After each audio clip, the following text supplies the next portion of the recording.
Évidemment, on va parler de CS, on va parler de nos structures françaises avec des très bonnes nouvelles, des beaucoup moins bonnes, et puis des aussi bonnes nouvelles, encore une fois, pour le Gentlemate. Mais on va commencer par le tournoi le plus important, donc PGL Cluj-Napoca, qui a été une fois de plus remporté par Vitality, donc deuxième trophée en 3 tournois cette année, deux cartes perdues en ronde suisse sur 9 jouées, 0 carte perdue en playoff, 3-0 en finale, enfin une véritable encore démonstration de Team Vitality. Et aujourd'hui, clairement, personne, que ce soit en France ou à l'interne, ne voit une équipe capable de venir chercher Vita. Ils sont loin devant tout le monde. Que ce soit dans le niveau de jeu, dans la tactique, vraiment, ils surdominent la scène. Ça fait 1 an maintenant, et on espère que ça va continuer encore le plus longtemps possible. Car avec ça, forcément, il y a des titres de MVP à chaque fois, et à chaque fois, c'est pour la même personne.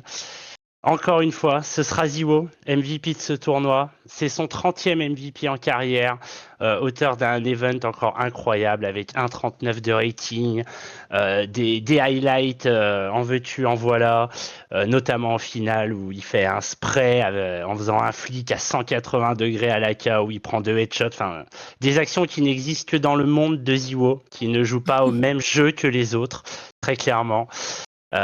Donc encore un événement réussi pour Vita. Donc un peu de repos parce qu'ils vont squeezer le prochain.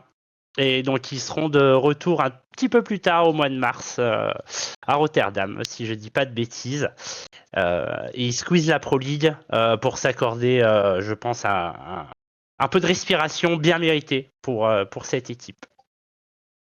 On va parler d'une moins bonne nouvelle de notre haute structure française 3D Max qui malheureusement est sorti en 0-3 de cette PGL Cluj-Napoca, qui n'a pas passé la ronde suisse, mais surtout beaucoup plus inquiétant, qui n'a pas gagné une seule carte et contre des adversaires directs pour la qualification au Major.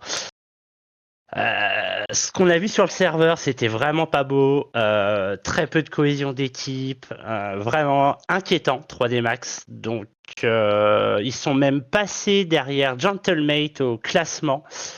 C'est vraiment compliqué. Donc certainement des changements à venir. Donc ça fait 24 heures qu'il y a des très très grosses rumeurs qu'on n'a pas relayées pour l'instant, car tant qu'il n'y a rien d'officiel, on ne tweetera pas, mais restez connectés sur Parlons eSport et Parlons CS.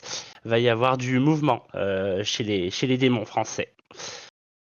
Et maintenant, notre troisième structure, qui, elle, a été très active pendant ces 2 dernières semaines. Elle a participé à 2 tournois, c'est Gentlemate.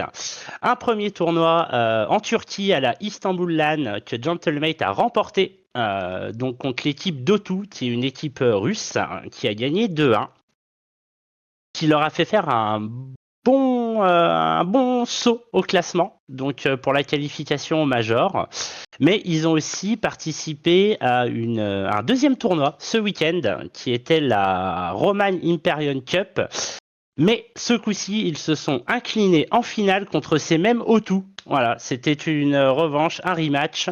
Ce coup-ci, ce sont les Russes qui l'ont emporté, mais malgré tout, l'événement reste très positif pour la Luxueuse, qui a quand même gagné des points, même en perdant en finale sur l'ensemble de l'event, et qui, pour l'instant, au vu de son classement, serait invité au Major. Donc, c'est très bien pour eux. Après, là, il y a plus de tournois vraiment qui arrivent. Donc, va falloir vraiment surveiller les équipes derrière eux. Mais pour l'instant, c'est vraiment bien parti.